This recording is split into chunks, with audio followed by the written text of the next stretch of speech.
ಎಲ್ರಿಗೂ ನಮಸ್ಕಾರ. ರಶ್ಮಿ ಧ್ವನಿ ಕನ್ನಡ ಯೂಟ್ಯೂಬ್ ಚಾನಲ್ಗೆ ಎಲ್ರಿಗೂ ಸ್ವಾಗತ. ನನ್ನೆಲ್ಲ ಆತ್ಮೀಯ ಪ್ರೀತಿಯ 8ನೇ ತರಗತಿಯ ಮುದ್ದು ಮಕ್ಕಳೇ, ಇಂದಿನ ಈ ದಿನದ ಕನ್ನಡ ತರಗತಿಗೆ ನಿಮ್ಮೆಲ್ಲರಿಗೂ ಸ್ವಾಗತ. ಪುಟಾಣಿಗಳೇ, ನಾವು ಇಂದಿನ ತರಗತಿಯಲ್ಲಿ 8ನೇ ತರಗತಿಯ ಕನ್ನಡ ಭಾಷಾ ಪಠ್ಯಪುಸ್ತಕದಲ್ಲಿರ್ತಕ್ಕಂತಹ ಭಾಗ 1ರಲ್ಲಿ ಬರ್ತಕ್ಕಂತಹ ಒಂದು ಸುಂದರವಾದಂತಹ ಪಾಠ, ನಮ್ಮ ಕನ್ನಡ ನಾಡು ನುಡಿಗೆ ಸಂಬಂಧಿಸಿರ್ತಕ್ಕಂತಹ ಪಾಠದ ಬಗ್ಗೆ ನಾವಿಂದು ಅಭ್ಯಾಸವನ್ನು ಮಾಡೋಣ. ಯಾರೆಲ್ಲ ಪಠ್ಯಪುಸ್ತಕವನ್ನು ತೆರೆದಿಲ್ವೋ ಎಲ್ಲರೂ ಪಠ್ಯಪುಸ್ತಕವನ್ನು ತೆರೆದಿಟ್ಕೊಳ್ಳಿ. ಪದ್ಯ ಭಾಗವಾಗಿರ್ತಕ್ಕಂತಹ ಕನ್ನಡಿಗರ ತಾಯಿ ರಾಷ್ಟ್ರಕವಿ ಎಂ ಗೋವಿಂದಪ್ಪಯ್ಯವರು ರಚನೆ ಮಾಡಿರ್ತಕ್ಕಂತಹ ಈ ಪಾಠದ ಸಾರಾಂಶವನ್ನು ಇಂದಿನ ತರಗತಿಯಲ್ಲಿ ನಾವೆಲ್ಲರೂ ನೋಡೋಣ. ಬನ್ನಿ. ನಾವು ಕನ್ನಡಿಗರ ತಾಯಿ ಪದ್ಯವನ್ನು ತೆಗೆದುಕೊಳ್ಳೋದಕ್ಕಿಂತ ಮುಂಚೆ ಕನ್ನಡಿಗರ ಪದ್ಯವನ್ನು ಯಾವಾಗ ರಚನೆ ಮಾಡಿದರು, ಯಾಕೆ ರಚನೆ ಮಾಡಿದ್ರು ಎಂಬುದನ್ನು ನಾವು ಮೊದಲು ತೆಗೆದುಕೊಳ್ಳೋಣ ಮಕ್ಕಳೇ.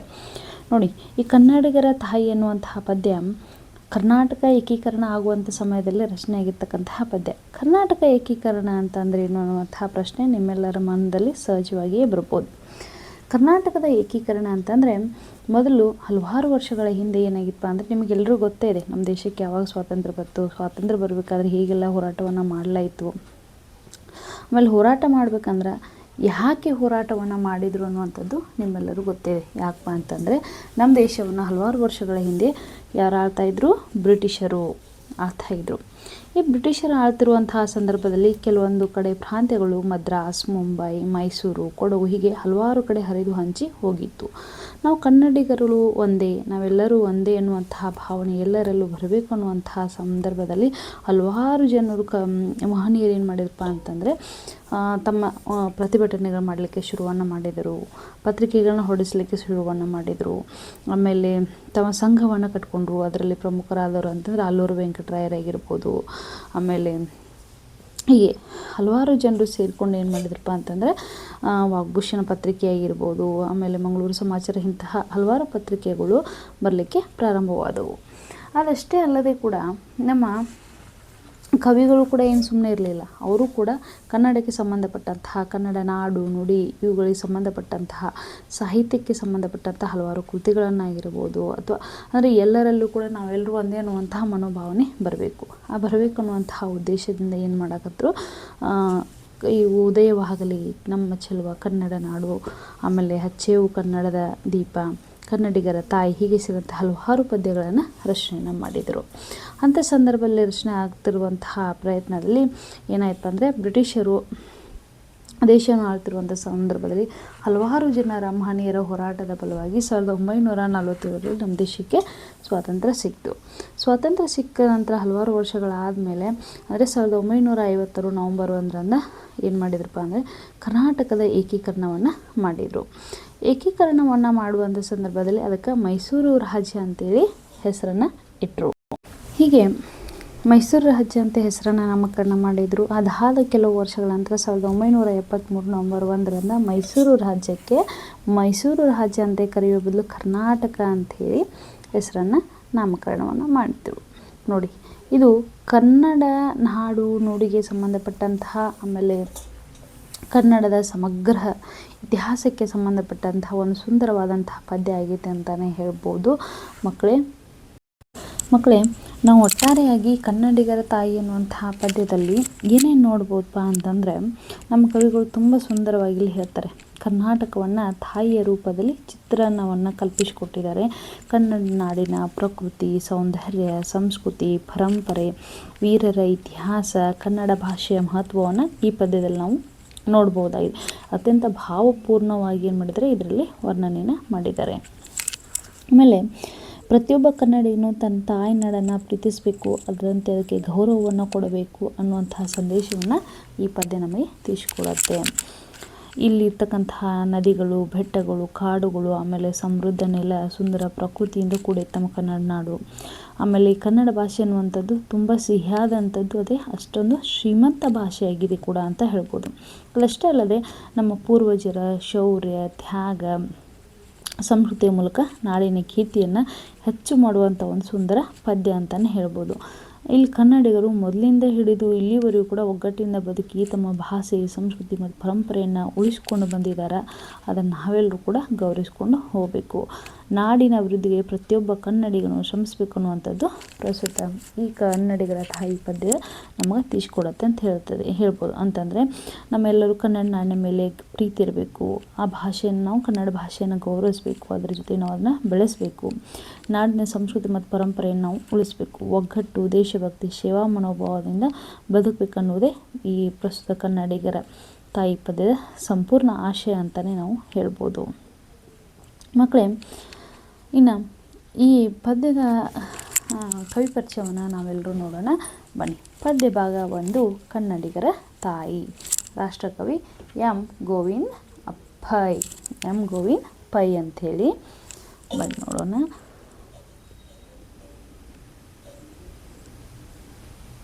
ಕೃತಿಕಾರರ ಪರಿಚಯ. ರಾಷ್ಟ್ರಕವಿ ಎಂ ಗೋವಿಂದ ಪೈ ಅವರು ಕಾಸರಗೋಡು ಜಿಲ್ಲೆಯ ಮಂಜೇಶ್ವರದಲ್ಲಿ 23/3/1883 ಜನಿಸಿದರು. ತಂದೆ ಸಾಹುಕಾರ ತಿಮ್ಮಪ್ಪೈ, ತಾಯಿ ದೇವಕಿಯಮ್ಮ. ನೋಡಿ, ರಾಷ್ಟ್ರಕವಿ ಗೋವಿಂದ ಪೈ ಅವರು ಕಾಸರಗೋಡು ಜಿಲ್ಲೆಯ ಮಂಜೇಶ್ವರ ಅನ್ನುವಂತಹ ಒಂದು ಗ್ರಾಮದಲ್ಲಿ ಜನಿಸ್ತಾರೆ. ಯಾವಪ್ಪ ಅಂದರೆ 1883 ಇವರ ಜನನವಾಗತ್ತೆ. ಇವರ ತಂದೆ ಹೆಸರು ಸಾಹುಕಾರ ತಿಮ್ಮಪ್ಪೈ ಅಂಥೇಳಿ, ತಾಯಿ ಹೆಸರು ದೇವಕಿಯಮ್ಮ. ನೋಡಿ, ತುಂಬ ಬುದ್ಧಿವಂತ ವಿದ್ಯಾರ್ಥಿಯಾಗಿರ್ತಕ್ಕಂತಹ ಗೋವಿಂದ ಪೈ ಅವರು ಬಿ ಎ ಪದವಿಯನ್ನು ಪಡೆದಿದ್ದ ಗೋವಿಂದ ಪೈ ಅವರು ದೇಶಿ ಭಾಷೆಗಳಲ್ಲದೆ ವಿದೇಶಿ ಭಾಷೆಗಳ ಪಾಂಡಿತ್ಯವನ್ನು ಉಳ್ಳವರಾಗಿದ್ದರು. ನೋಡಿ, ಇವರಿಗೆ ನಮ್ಮ ದೇಶದ ಭಾಷೆಗಳಷ್ಟೇ ಅಲ್ಲದೆ ಕೂಡ ವಿದೇಶದ ಭಾಷೆಗಳನ್ನು ಕೂಡ ಅದರ ಬಗ್ಗೆ ನಾಲೆಜನ್ನು ಹೊಂದಿದಂಥವ್ರು ಯಾರಾಗಿದ್ದರು? ಎಂ ಗೋವಿಂದ ಪೈ ಅವರಾಗಿದ್ದರು. ಪ್ರಾಸ ಬಿಟ್ಟು ಪದ್ಯ ರಚಿಸಿದ ಮೊದಲ ಕವಿ ಎಂಬ ಹೆಗ್ಗಳಿಕೆಯು ಪಾತ್ರರಾದವರು. ನೋಡಿ, ಪ್ರಾಸ ಬಿಟ್ಟು ಪದ್ಯವನ್ನು ರಚನೆ ಮಾಡಿರ್ತಕ್ಕಂತಹ ಮೊದಲ ಕವಿ ಎನ್ನುವಂಥ ಒಂದು ಹೆಗ್ಗಳಿಕೆಗೆ ಇವರು ಪಾತ್ರರಾಗಿದ್ದಾರೆ. ಇನ್ನು ಸಂಶೋಧಕ, ವಿಮರ್ಶಕ, ಅನುವಾದಕರಾಗಿಯೂ ಜನಪ್ರಿಯರಾದ ರಾಷ್ಟ್ರಕವಿ ಗೋವಿಂದ ಪೈ ಅವರ ಸುವಾಸನೆ ಮೊದಲ ಕವಿತೆ 1900 ಜನಪ್ರಿಯರಾದ ಸುವಾಸನೆ ಪತ್ರಿಕೆಯಲ್ಲಿ ಪ್ರಕಟವಾಯಿತು. ನೋಡಿ, ಇವರು ಒಬ್ಬರು ಸಂಶೋಧಕರಾಗಿ ಕೂಡ ಕಾರ್ಯವನ್ನು ಮಾಡಿದ್ದಾರೆ, ವಿಮರ್ಶಕರಾಗಿ ಕೂಡ ಕಾರ್ಯವನ್ನು ಮಾಡಿದ್ದಾರೆ. ಅಷ್ಟೇ ಅಲ್ಲದೆ ಅನುವಾದಕರಾಗಿಯೂ ಕೂಡ ತಮ್ಮ ಕಾರ್ಯವನ್ನು ನಿರ್ವಹಿಸ್ತಕ್ಕಂತಹ ಗೋವಿಂದ ಪೈ ಅವರ ಮೊದಲ ಕವಿತೆ ಇದು 1900 ಸುವಾಸಿನಿ ಅನ್ನುವಂತಹ ಏನು ಮೊದಲ ಕವಿತೆ ಇಲ್ಲ, ಸುವಾಸಿನಿ ಅನ್ನುವಂಥ ಒಂದು ಪತ್ರಿಕೆಯಲ್ಲಿ ಪ್ರಕಟವಾಯಿತು. ಇನ್ನು ಇವರ ಕವನ ಸಂಕಲನಗಳನ್ನು ನಾವು ನೋಡೋದಾದರೆ ಗಿಳಿವಿಂಡು, ನಂದಾದೀಪ ಮೊದಲಾದವು. ನವೀನ ಚಂದ್ರಸೇನರ ಬಂಗಾಳಿ ಕೃಷ್ಣ ಚರಿತೆಯ ಗದ್ಯಾನುವಾದ, ಸಿಂಗಾಲ ಸುತ್ತ ಬೌದ್ಧ ಸೂತ್ರಗಳ ಕನ್ನಡ ಅನುವಾದ ಅಲ್ಲದೆ 35 ವೃತ್ತಗಳುಳ್ಳ ಪ್ರಾಸರಹಿತ ಗೊಮ್ಮಟ ಜೀನಸುದ್ದಿಯನ್ನು ರಚಿಸಿ ಪ್ರಕಟಿಸಿದರು. ನೋಡಿ, ಇವರು ಹಲವಾರು ಕವನ ಸಂಕಲನ ರಚನೆ ಮಾಡೋದರ ಮುಖ ನಮ್ಮ ಕನ್ನಡ ಸಾಹಿತ್ಯಕ್ಕೆ ತಮ್ಮದೇ ಆಗಿರ್ತಕ್ಕಂತಹ ಕೊಡುಗೆಯನ್ನು ಕೊಟ್ಟಿದ್ದಾರೆ. ಇವರು ನವೀನ ಚಂದ್ರಸೇನರ ಬಂಗಾಳಿ ಕೃಷ್ಣ ಸಹಿತ ಗದ್ಯಾನುವಾದವನ್ನು ಕೂಡ ರಚನೆ ಮಾಡಿದ್ದು, ಸಿಂಗಾಲ ಸೂತ್ರ ಅನ್ನುವಂತಹ ಬೌದ್ಧದ ಸೂತ್ರಗಳ ಕನ್ನಡ ಅನುವಾದವನ್ನು ಕೂಡ ಮಾಡಿದರೆ. ಅದಷ್ಟೇ ಅಲ್ಲದೆ 35 ವೃತ್ತಗಳುಳ್ಳ ಪ್ರಾಸರಹಿತ ಗುಮ್ಮಟ ಜೀನಸುದ್ದಿಯನ್ನು ರಚಿಸಿದಂತಹ ಕವಿ ಅಂತ ಹೆಗ್ಗಳಿಕೆ ಇವರು ಪಾತ್ರರಾಗಿದ್ದಾರೆ. ಇನ್ನು ರವೀಂದ್ರನಾಥ್ ಠಾಕೂರ್, ಅಹ್ಮದ್ ಇಕ್ಬಾಲ್, ಉಮರ್ ಖಯ್ಯಾಮ್ನ ರುಬಾಯಿ ಎಂಬ ಜೀವನ ಚರಿತ್ರೆಗಳನ್ನ ಭಾಷಾಂತರಿಸಿದ್ದಾರೆ. ನೋಡಿ, ಇವರು ಭಾಷಾಂತರ ಮಾಡಿರ್ತಕ್ಕಂತಹ ಕೆಲವೊಂದು ಜೀವನ ಚರಿತ್ರೆಗಳು ಯಾವಪ್ಪ ಅಂತಂದರೆ ರವೀಂದ್ರನಾಥ್ ಠಾಕೂರ್, ಆಮೇಲೆ ಅಹ್ಮದ್ ಇಕ್ಬಾಲ್, ಉಮರ್ ಖಯ್ಯಾಮ್ನ ರುಬಾಯಿ ಎನ್ನುವಂಥ ಜೀವನ ಚರಿತ್ರೆಗಳನ್ನು ಕೂಡ ರಚನೆ ಮಾಡಿದ್ದಾರೆ. ವೈಶಾಖ ಮತ್ತು ಗೋಲ್ಗೊತ ಎಂಬ ಖಂಡಕಾವ್ಯಗಳನ್ನು ರಚಿಸಿದ್ದಾರೆ. ವೈಶಾಖ ಮತ್ತು ಗೋಲ್ಗೊತ ಅನ್ನುವಂಥ ಖಂಡಕಾವ್ಯಗಳನ್ನು ಕೂಡ ರಚಿಸಿದ್ದಾರೆ. ಜಪಾನಿನ ನೋ ನಾಟಕಗಳನ್ನು ಕನ್ನಡಕ್ಕೆ ಅನುವಾದ ಮಾಡಿದ್ದಾರೆ. ಜಪಾನಿನ ನೋ ನಾಟಕ ಅನ್ನುವಂಥ ಒಂದು ನಾಟಕಗಳನ್ನು ಕನ್ನಡಕ್ಕೆ ಅನುವಾದವನ್ನು ಕೂಡ ಇವರು ಮಾಡಿದ್ದಾರೆ. ಚಿತ್ರಭಾನು, ಹೆಬ್ಬೆರಳು, ಪಾರ್ಶ್ವನಾಥ ತೀರ್ಥಂಕರ ಚರಿತ್ರೆ, ಬಾಹುಬಲಿ, ಗೊಮ್ಮಟೇಶ್ವರ ಚರಿತ್ರೆ, ಭಗವಾನ್ ಬುದ್ಧ ಮೊದಲಾದ ಕೃತಿಗಳನ್ನು ರಚಿಸಿದ್ದಾರೆ. ನೋಡಿ, ನಮ್ಮ ಕನ್ನಡ ಸಾಹಿತ್ಯಕ್ಕೆ ಎಷ್ಟೊಂದು ಕೊಡುಗೆಗಳನ್ನು ನೀಡಿದಾರಪ್ಪ ಅಂತಂದರೆ ಪೈ ಅವರು ಚಿತ್ರಭಾನು, ಹೆಬ್ಬೆರಳು, ಪಾರ್ಶ್ವನಾಥ ತೀರ್ಥಂಕರ ಚರಿತೆಗಿರ್ಬೋದು, ಬಾಹುಬಲಿ, ಗೊಮ್ಮಟೇಶ್ವರರ ಚರಿತೆ, ಭಗವಾನ್ ಬುದ್ಧ ಸೇರಿದಂತೆ ಹಲವಾರು ಕೃತಿಗಳನ್ನು ಕೂಡ ಇವರು ರಚಿಸಿದ್ದಾರೆ.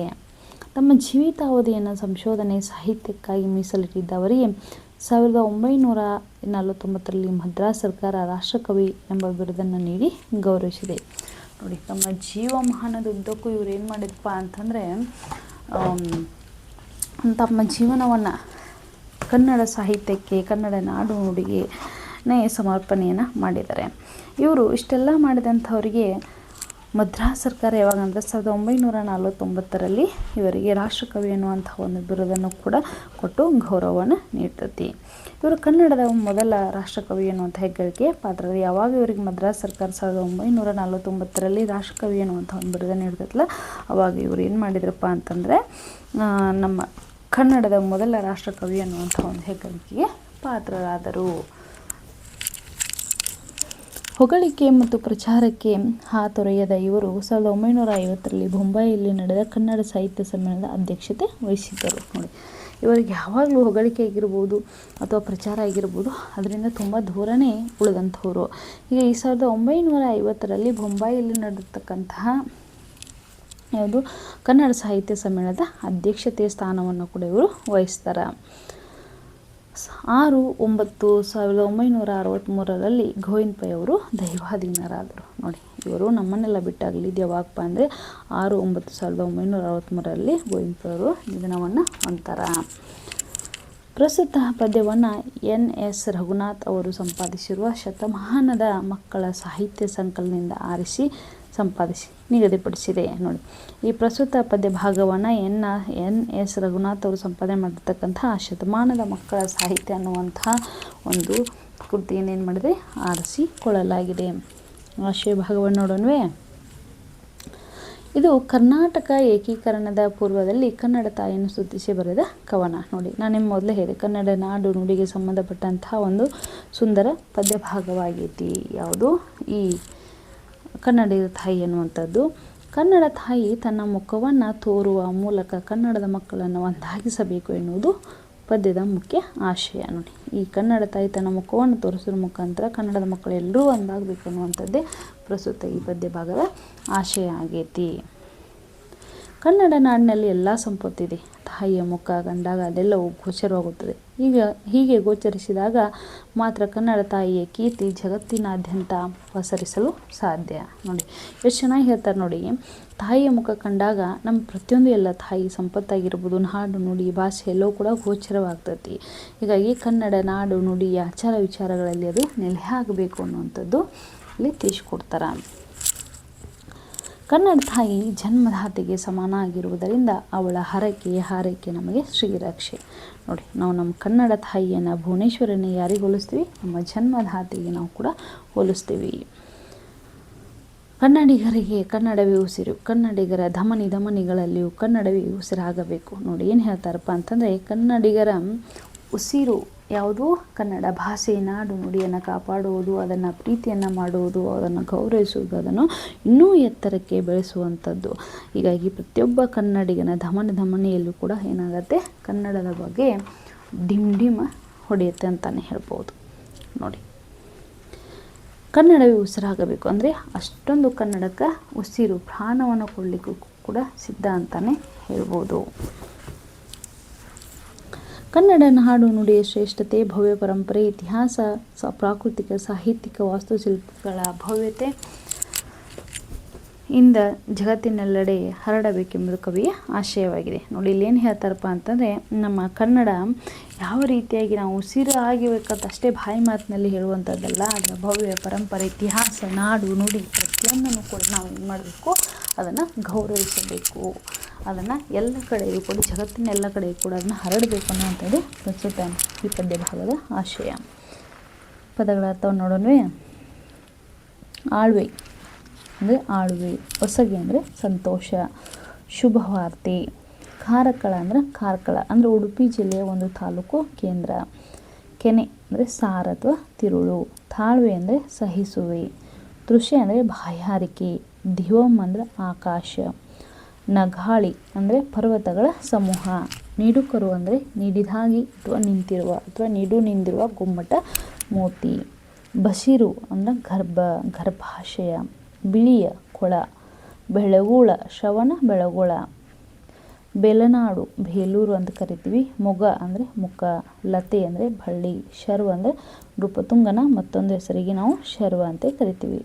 ಸುರಭಿ ಸುಗಂಧ ಅಥವಾ ಸುವಾಸನೆ. ನಂದಿನಿ ಅಂದರೆ ಗೋವು. ನೋಡಿ, ಕೆಲವೊಂದು ಟಿಪ್ಪಣಿಗಳನ್ನು ಕೊಟ್ಟಿದ್ದಾರೆ. ನಗಾಳಿ, ನಗ ಅಂದರೆ ಪರ್ವತ, ಆಳಿ ಅಂದರೆ ಸಮೂಹ ಅಥವಾ ಪರ್ವತಗಳ ಸಮೂಹ.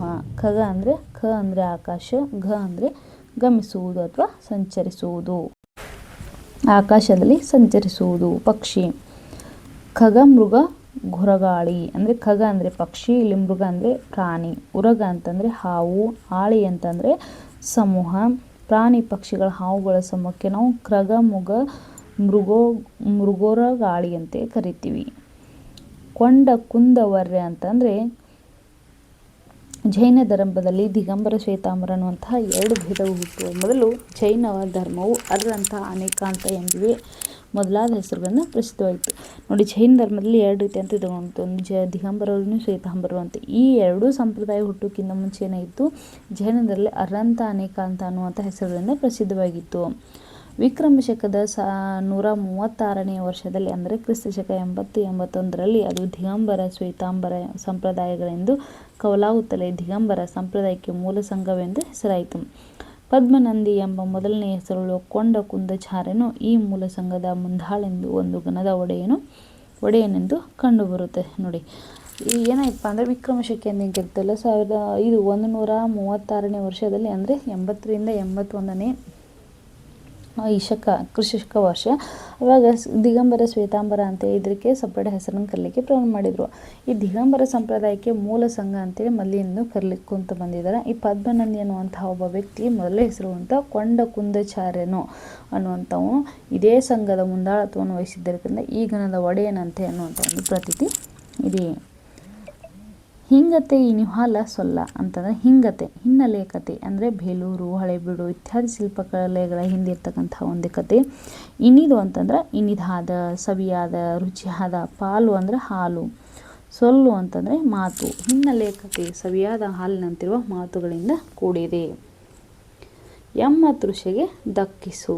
ನೋಡಿ, ಎಮ್ಮ ಅಂತಂದರೆ ನಮ್ಮ, ತೃಷೆ ಅಂತಂದರೆ ದಾಹ ಅಥವಾ ಬಾಯಾರಿಕೆ ಆಗುವಂಥದ್ದು, ದಕ್ಕಿಸು ಅಂದರೆ ನೀಡು. ಆಮೇಲೆ ಕರ್ನಾಟಕದ ಶಿಲ್ಪಕಲೆ ಈ ಇತಿಹಾಸವನ್ನು ತಿಳಿದುಕೊಳ್ಬೇಕನ್ನುವಂಥ ದಾಹವುಳ್ಳ ಬಯಕೆಯುಳ್ಳ ನಮಗೆ ನೀಡುವ ಅಂದರೆ ಕರ್ನಾಟಕ ಶಿಲ್ಪಕಲೆಯ ಬಗ್ಗೆ ನಾವು ಇನ್ನಷ್ಟು ಇತಿಹಾಸವನ್ನು ತಿಳಿದುಕೊಳ್ಬೇಕನ್ನುವಂಥ ಒಂದು ಏನು ಬಾಯಾರಿಕೆ ಅಂತ ಅಷ್ಟೊಂದು ನಮಗೆ ಆಸಕ್ತಿ ಆಗಿದೆ, ಅಷ್ಟೊಂದು ಬಯಕೆ ಆಗಿದೆ ಅನ್ನುವಂಥದ್ದು ಇದು ತಿಳಿಸ್ಕೊಡುತ್ತೆ. ಬನ್ನಿ ಪ್ರವೇಶ ಭಾಗವನ್ನು ನೋಡೋಣ. ಜಗತ್ತಿನಲ್ಲಿರುವ ಎಲ್ಲ ಭಾಷೆಗಳಲ್ಲಿಯೂ ನಾಡು ನುಡಿಯ ಮೇಲಿನ ಅಭಿಮಾನವು ಆಯಾಯ ಭಾಷೆಯ ಸಾಹಿತ್ಯದ ಎಲ್ಲ ಪ್ರಕಾರಗಳಲ್ಲೂ ಅಭಿವ್ಯಕ್ತಗೊಂಡಿದೆ.